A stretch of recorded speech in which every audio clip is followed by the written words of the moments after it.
What's up? It's the Updated Weeb at sa video na ito ay tatalakayin natin ang Chapter 333 ng Black Clover na alam kong talagang inaantay na ng lahat dahil ito na ang final arc para sa series na ito, kaya wag na nating patagalin pa at simulan na agad natin ang talakayan.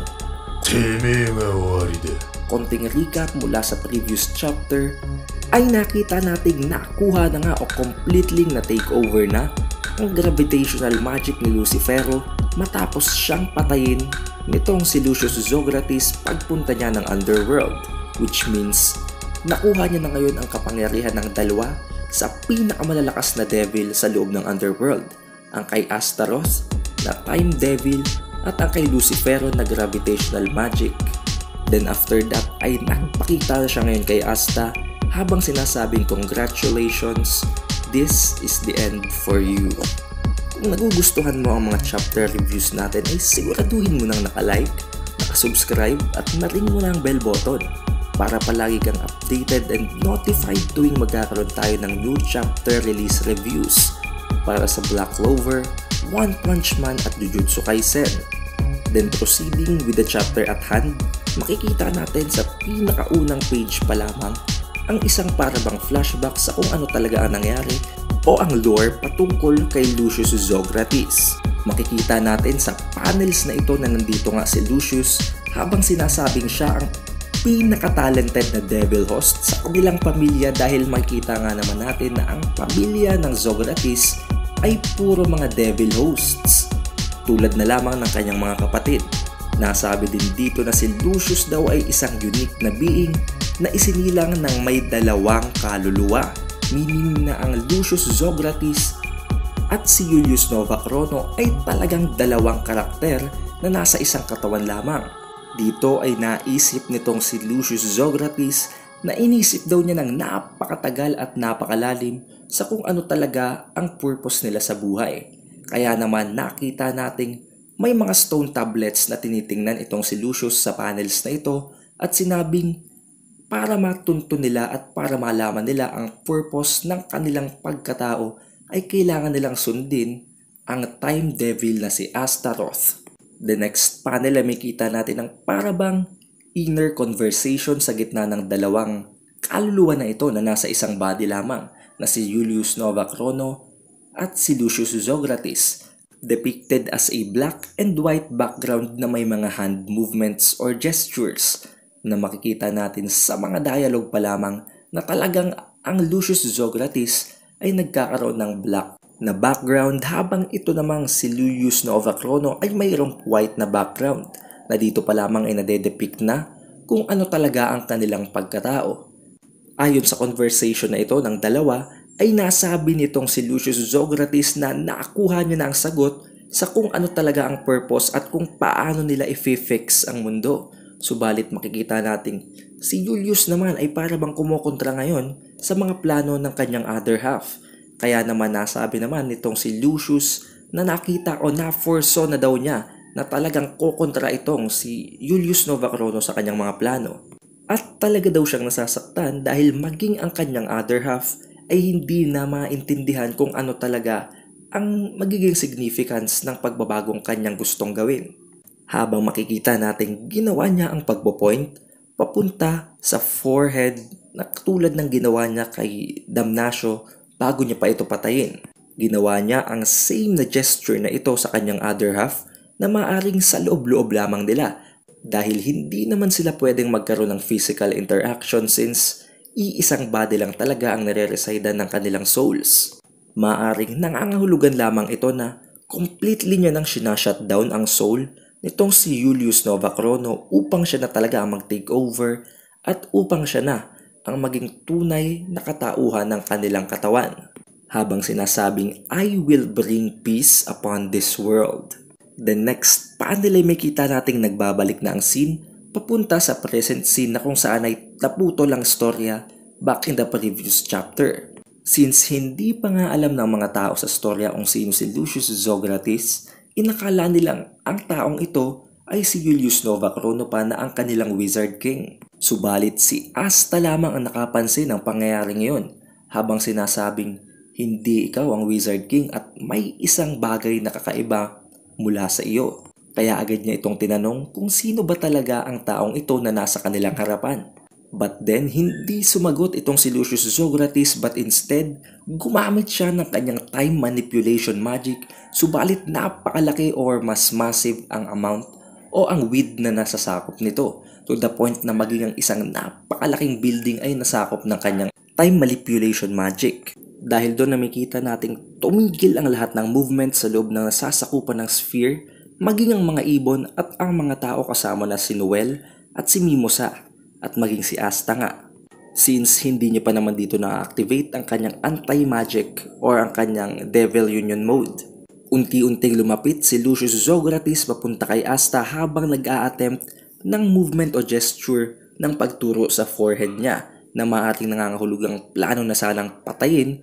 nitong si Lucius Zografis si Asta. Subalit biglang gumamit itong si Liebe ng kanyang Devil Union mode papunta kay Asta na nagsispread sa kanyang katawan ng anti-magic, kaya napigilan niya o nakakagalaw siya sa loob ng sphere na ito. Makikita din natin sa panel na ito na ang grimoire ngayon ng Magic or Wizard King na si Lucius Zografis ay nasa common or usual size na nangangahulugan lamang na hindi talaga malaki ang size nito na maaring hindi lamang kayang kontrolin ni Julius Novachrono ang massive na power nito, kaya way back then ay talagang exposed ito. Makikita din natin na after gamitin ni Asta ang kanyang anti-magic ay para bang nag-glitch ang katawan nitong si Lucius Zografis. Maaring may connection itong si Liebe or si Asta o ang anti-magic sa kanya na dahilan kung bakit nagkaroon ng ganitong effects. Dito ay namangha itong si Lucius Zografis habang sinasabing ito pala ang kapangyarihan ng anti-magic. Since ang Black Clover universe nga ay essential with magic at kung may anti-magic nga ang isang karakter ay magiging itong parabang isang cheat code. Matapos bumalik nitong si Asta sa kanyang senses dahil nga sa pag-reinforce niya ng anti-magic ay napansin niya agad na tumigil talaga ang oras sa loob ng sphere nang dahil sa ginawang yon ni Lucius Zografis, which quickly reminded him of the Wizard King since the Wizard King nga naman ang nag-iisang nilalang or mage lang sa Clover Kingdom o maging sa buong universe ng Black Clover na kayang gumamit ng time magic. Subalit habang tinitingnan niyang napakalaking sphere na ito, ay agad niyang naisip na mas massive talaga ang pag-apply ngayon ng time magic na ginawa nitong si Lucius, since back in the time nang huli niyang makita ang time magic spheres nitong si Julius Novachrono ay napaka-minimal lamang ng size at kasing liit lamang ng mga sphere na kayang mag-coat ng tao. So to avoid any more confusion at para mas madaling maintindihan ni Asta ang sitwasyon, ay agad na inexplain nitong si Lucius Zografis na kinonsume na daw niya itong si Lucifero, na talagang pinagtataka naman ni Asta since si Lucifero nga ay pinatay na nila at hindi naman sila aware na nakuha talaga ni Adramelech ang puso ng other half ni Lucifero na nag-manifest na sa human world. At hindi din nila lalong alam na ibinigay ni Adramelech ang pusong ito kay Lucius Zografis para makuha niya ang magic ni Lucifero.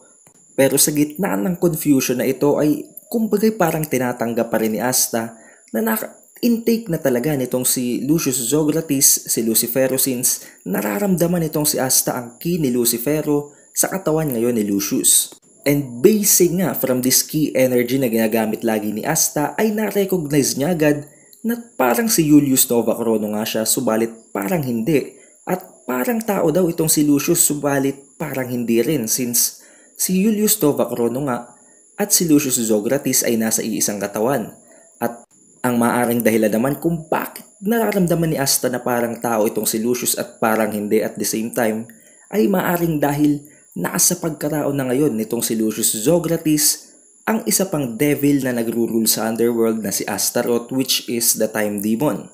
At this point ay inexplain na nitong si Lucius Zografis kung ano at sino talaga ang kanyang pagkatao habang sinasabing siya ang savior of the world. Since magmula pa nga lamang sa intro o parang prologue ng chapter na ito ay nakita na natin ang dahilan kung bakit nagkaganto ang buhay nitong si Lucius at ang kanyang mga ideals. Habang sinasabi na si Julius Novachrono na ang Wizard King ay patay na talagang pinagtataka na naman itong si Asta dahil napakalakas nga naman ng Wizard King. So it's common sense lamang na magtaka na may mga nilalang na kayang tumapat sa kanya. Then sa next panel ay may konting dialogue or text bubbles na medyo hindi natin maintindihan na nagsasabing Julius was on a mission for the sake of our ideals. There will be no sorrow, no hatred, no conflict nor indiscrimination, only true peace. Na maaring nangangahulugan ng literal na meaning o maaring isang metaphor lamang or such, since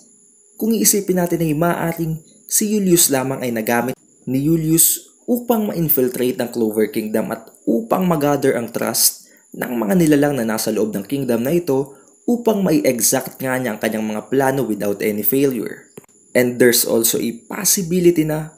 nagkaroon sila ng agreement na kung saan ay pumayag itong si Julius Novachrono na gawin ang isang bagay sa isang kondisyon na maaring sila lang nakakaalam since hindi pa nga gaanong ine-explain ang kanilang conversation sa mga latest chapter releases. Sinabi ni Lucius na aayusin daw niya ang buong sistema ng humanity gamit ang pagsira sa lahat ng ito at pagre-reborn sa kanila gamit ang magic ng kanyang mga siblings o mga kapatid na ang alam natin ay patay na except kay Dante since si Dante ay napigilan ni Magna. However, the other two are already dead so maaring na-consume din niya ang magic ng dalawang yon na kanilang napatay. At nasabi din niya na to ensure na hindi na uli magkakaroon ng pagbabago o pagkakamali sa plano niyang ito ay mag-a-act na siya as the final Wizard King.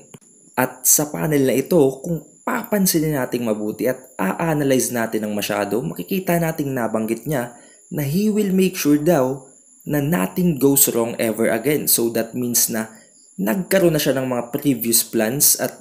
maaaring na-execute niya din ito subalit nagkaroon ng flaws or mga miscalculations na dahilan kung bakit hindi na ituloy or na-exact ng perfectly ang kanyang mga plano. At nasabi din niya dito na siya ay mag-a-act na as the final Wizard King so maybe that means magiging Wizard King siya ng 4 na kingdoms at hindi lamang ng Clover Kingdom since nasabi nga niya na ire-rebirth niya ang whole humanity at hindi lamang ang Clover Kingdom. Maaring nangyari ang flaws na ito under the reign of Julius Novachrono na naging dahilan kung bakit gusto nitong si Lucius na siya na mismo ang maging Wizard King. Pinagpatuloy niya ang pag-explain ng kanyang mga plano at nasabi niyang lahat ng pangyayari daw are going on as expected except kay Asta. Sinabi niya na dapat daw ay walang nilalang sa kanilang mundo na ipinanganak ng walang magic at dahil nga si Asta ang nilalang na yon, that makes him the flaw or ang pagkakamali ng mundo. Since nafo-forso nga nitong si Lucius Zografis ang future at kaya niyang ipredict ang almost anything, preventing any unwanted future happenings. At dahil nga nandito si Asta na hindi niya kayang iforso dahil sa kanyang anti-magic, means na siya ang flaw na maaring mag-revert na naman ang kanyang mga plano, na maaring mag-cause na naman ng miscalculation sa kanyang mga gustong gawin na true peace. At dahil nga daw itong si Asta ay ang flaw, at isang threat sa kanyang true peace na gustong i-achieve ay gusto niyang alisin si Asta sa universe ng Black Clover. Then, sumagot naman itong si Asta ng pasigaw like, typical na sagot ni Asta, mga less important things na noise habang sinasabing imposible daw na mapatay nitong si Lucius Zografis ang Wizard King ng ganun kadali lamang kaya naman sinabi niyang pipigilan niya itong si Lucius at ililigtas ang Wizard King. Kaya naman tinawanan siya nitong si Lucius habang sinasabing mas malakas daw siya kay Julius Novachrono dahil nakita naman natin talagang ino-overpower ni Lucius Zografis si Julius maging sa kanilang inner conversations at hindi din alam nitong si Asta na si Julius Novachrono ay si Lucius Zografis din na nagre-reside lamang sa isang body kaya hindi din niya alam na there's no way of saving Julius na. Subalit sa gitna ng napakagulong exchange of words na ito, sa gitna ni Lucius Zografis at ni Asta, ay gumamit itong si Asta ng napaka-massive na amount naman ng pag-exert ng kanyang anti-magic na dahilan kung bakit napigilan itong napakalaking sphere ng time magic ni Lucius Zografis na nagpapatuloy ng movement or flow of time sa loob ng sphere.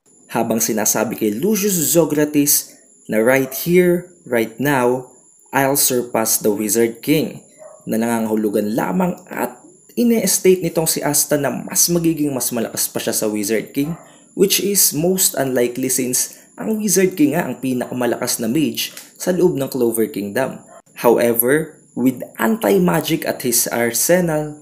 that makes it a possibility, which makes the next chapter release all the more exciting para sa ating lahat. At nakita din natin sa chapter na ito na maaaring ang isa sa mga kakayahan ng kanyang anti-magic ay ang pagbabago ng destiny or ng future, since nasabi nga nitong si Lucius Zografis na siya ang flaw sa destiny na kanyang ginagawa. Since may kita din natin na si Yuno ay hindi pa rin nagbabalik sa Clover Kingdom, does it mean na ang mangyayaring final battle ay sa gitna lamang ni Asta at ni Lucius Zografis? I do hope as well na magbabalik na ngayon si Yuno sa next chapter upang tulungan si Asta na labanan si Lucius, since alam naman nating siya na ang final boss para sa series na ito at siguradong hindi siya kayang tapatan ni Asta ng mag-isa lamang. And that's it for chapter 333 of Black Clover. I hope you guys liked it, and kung nagustuhan nyo ng masyado ang video na ito, siguraduhin yung nakalike na kayo, nakasubscribe at na-ring nyo na ang bell button para palagi kayong notified and updated tuwing magkakaroon tayo ng mga bagong chapter reviews para sa Jujutsu Kaisen, One Punch Man at Black Clover. Muli, ito si Updated Weeb. I'll see you on the next one.